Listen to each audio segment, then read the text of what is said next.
Me parece que es políticamente una irresponsabilidad que Murcia tenga un proveedor de agua que está a 300 kilómetros, porque estratégicamente, geopolíticamente no es lo más lógico, y lo estamos viendo.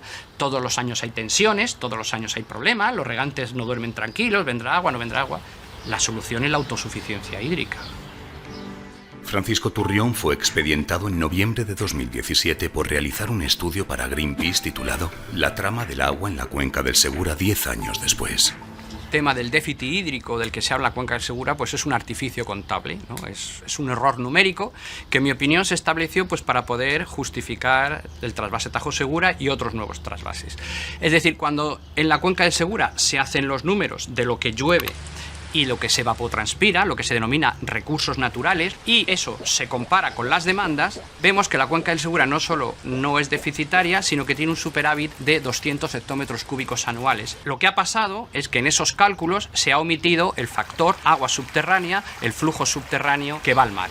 Recientes investigaciones de la Universidad Autónoma de Barcelona, mediante isótopos de radio, han determinado que ese flujo subterráneo de agua que va al Mediterráneo puede ser hasta 15 veces superior al flujo fluvial, que por cada río Segura o cada río Júcar puede haber hasta 15 ríos Júcar y 15 ríos Segura que se van al mar. Eso lo decían los redactores del anteproyecto del trasvase Tajo Segura en el año 67. Eso lo decía el Instituto Geológico y Minero de España después, en los años 70. Francisco Turrión ha dirigido 80 sondeos y 80 pozos en la cuenca del Segura, lo que le convierte en uno de los pocos hidrogeólogos de España que conoce a fondo esta materia. Nos habla sobre sus descubrimientos cuando trabajó en la batería estratégica de pozos de sequía, que aparecen en publicaciones científicas.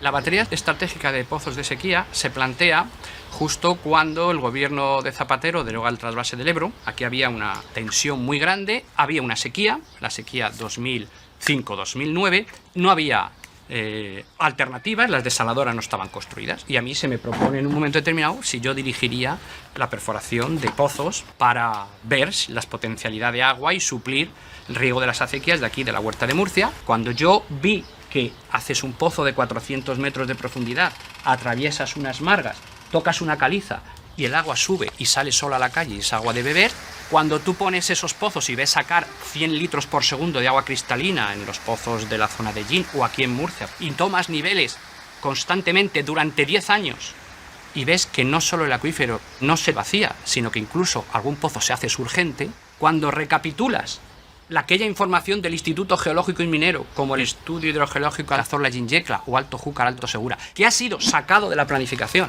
no se tiene en cuenta con esos estudios, dije, aquí puede ser que todo lo que me han contado hasta ahora no sea cierto. En 2005, la ministra Narbona inaugura el primer pozo. A los 3 años, la cuenca del Segura acumula 80 pozos en los municipios de Murcia, Orihuela, Ellín, Lorca y Puerto Lumbreras. Toda esa batería, junto con los pozos de sequía del sinclinal de Calasparra, que ya estaba hecho 10 años antes, fueron capaces de movilizar en el entorno 135 hectómetros cúbicos año. Todo eso funcionó estupendamente hasta 2009, no hubo manifestaciones, nadie se fue a Madrid a pedir el trasvase del Ebro, ni que el Tajo mandara más agua. Pero nos preguntamos si la opinión pública llegó a conocer la existencia de estos pozos. Un día mi jefe, en aquel tiempo Manuel Aldeguer, me dice, vienen de Telecinco a hacer un programa y quiero que les enseñes todos estos pozos funcionando para que la opinión pública vea que esté tranquila, ¿no? Que en Murcia, aunque haya sequía, los embalses de Entrepeñas y Buendía estén medio vacíos y de la cabecera del Segura también, pues que aquí hay agua y se vea, ¿no? Y estuvimos una mañana con una productora de Telecinco explicando todos los pozos, poniéndolos en marcha. Y cuando pasaron 15 días o un mes, me llamó la periodista para otra cosa y le digo, oye, ¿cuándo vais a publicar esto, no? No, dice, es que en mi cadena han dicho que esto, en fin, le han dicho de Murcia, el del gobierno regional, que no sería bueno que esto se supiera, que esto no es eso y no se va a publicar. Bueno, pues todos esos pozos funcionando, nadie los ha visto funcionando porque no hay interés que se vea. ¿Por qué no enseñan nuestra propia agua? Porque el día que los murcianos vean su propia agua, les va a dar igual el Tajo, van a exigir la suya. Nos interesamos por saber si en el subsuelo de Murcia capital también hay agua. En la ciudad de Murcia hay unos 200 edificios que de forma constante y continua, sobre todo los que tienen 2 sótanos, tienen que estar achicando agua del subsuelo y mandándola a la red de alcantarillado para que los coches no se inunden. Si en Murcia se fuera la luz durante 24 horas, 48 horas, muchos coches de los segundos sótanos y terceros sótanos acabarían con el agua hasta las cristales.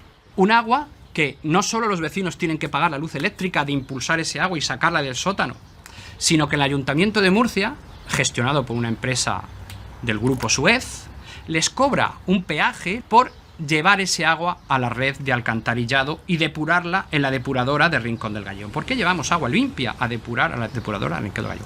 ¿Por qué los regantes de Murcia no pueden utilizar ese agua para regar? Porque el plan hidrológico dice que la cuenca del Segura, al ser deficitaria, no se pueden dar concesiones. Es decir, te deshaces del agua, la tienes que tirar al alcantarillado, pero no puedes usarla. ¿Por qué en la península ibérica nos esconden el agua que no vemos, el agua subterránea? Porque en mi opinión hay varios intereses. Está el lobby del hormigón, que lo que pretende es convencernos de que hay que hacer más presas, más trasvases, más canales y más desaladoras porque no hay agua suficiente. Luego hay un segundo interés, el interés de las empresas agroexportadoras y los aguatenientes, ¿no? Ellos quieren que el reparto del agua que está hecho seguir así y que el gobierno no oferte más agua a los pequeños y medianos regantes para que no se crean nuevas empresas de exportación de productos hortofrutícolas. Y tercero es el negocio del agua privatizada, el agua urbana, donde empresas privadas, semipúblicas, están gestionando el agua de abastecimiento y también les interesa hacernos creer que hay muy poca agua, que no hay agua suficiente, para así cuando nos suban el recibo todos los años, un 8%, un 10%, no protestemos porque pensemos que no tenemos agua suficiente. Si seguimos indagando en los turbios negocios del agua en la cuenca del Segura, leemos que a finales del 2017 la Fiscalía imputó a 7 cargos de la Consejería de Agricultura de Murcia, incluido el exconsejero de Agricultura, a 24 agricultores y empresas agrícolas y a 6 miembros de la Confederación Hidrográfica del Segura por la contaminación del Mar Menor. En abril de 2018, se imputan a altos cargos del gobierno regional por el pelotazo de 600 millones de euros con la desaladora de Escombreras en Cartagena. El caso Pokémon, que estaba en Galicia y otros puntos, opera también en Murcia. En 3 años podíamos perfectamente, la cuenca del Segura, desengancharse del trasvase Tajo Segura y de cualquier otro.